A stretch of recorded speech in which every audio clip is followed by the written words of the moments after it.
A New York Times editorial published Thursday argues against the popular GOP argument that raising the minimum wage would hurt business, saying, quote, "The argument that a higher minimum wage would hurt business is old and tired. There is clear and compelling evidence that the economy and companies enjoy real benefits when workers are paid more."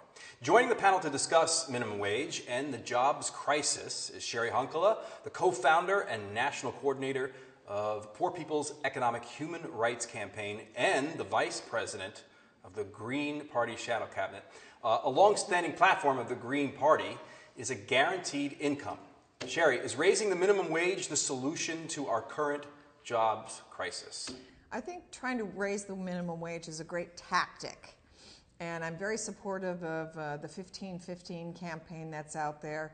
But I would like to see a guaranteed annual income for everyone. I think that because we're dealing with electronics and technology, corporations can go anyplace else in the entire world and pay slave wages. I work every day with the permanently unemployed. Working with the permanently unemployed, raising the minimum wage is not going to do anything for them. We have to make larger decisions as a society.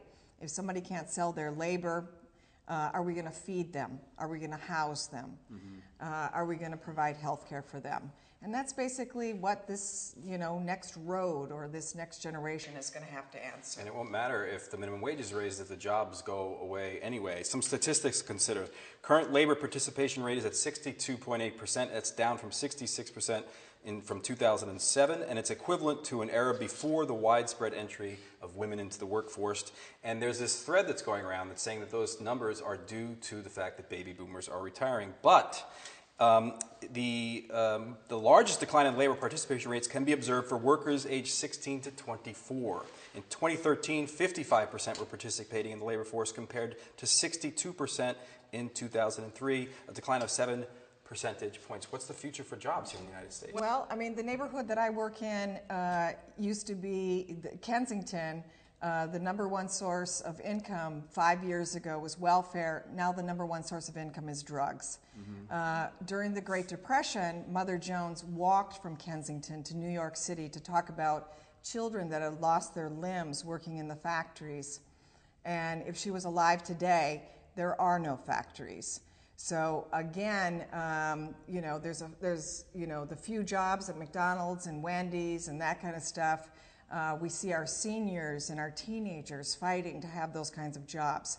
The jobs are not coming back in the old traditional ways that we know of employment in this country. And again, there's this larger question that has to be answered. Are we going to provide for the people of this country? We're not going to do it if we have the current system that we have.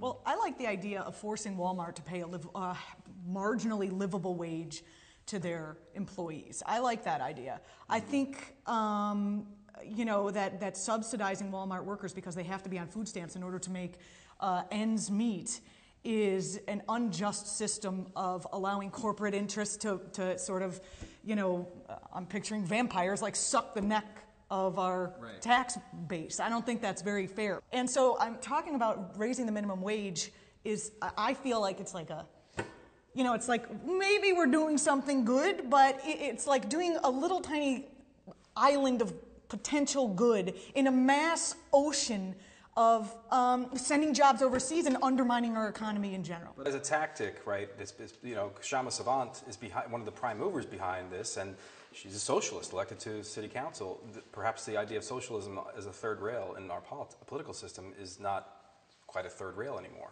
Well, I think, any advance to workers is a positive. It's a positive thing, of course, naturally. But I kind of agree with you, where it's just sort of like a piecemeal, way forward, in terms of like liberation of the working class of people in the United States. I think.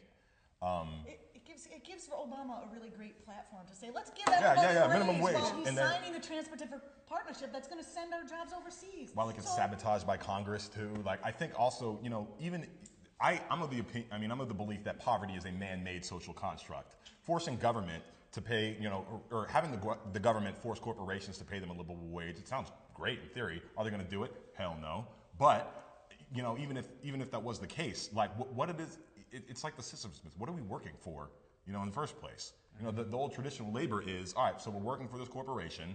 You know, we're not getting the paid full value of our labor. It's going up to the CEO. The wealth is barely, if any, coming back to the communities that were working in the first place.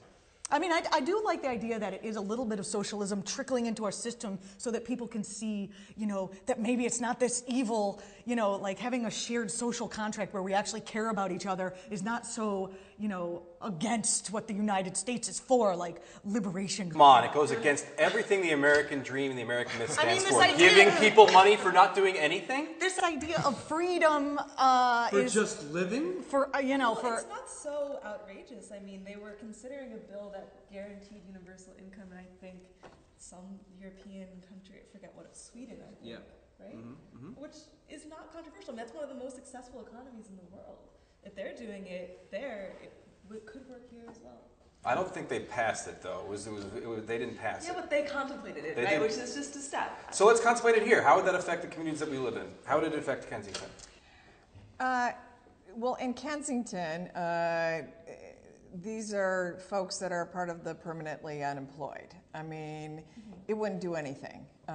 Most of the people that I work with in my neighborhood have convictions, can't get employment.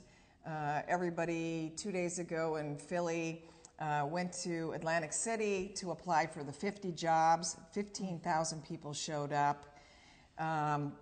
So the reality is that an alternative economy is what's happening, what we're trying to build right now in Kensington in order to keep people alive. So that's interesting. The New York Times article said that this raising of the minimum wage would actually benefit the middle class more than it benefits people in poverty, which I thought, you know, well, the middle class is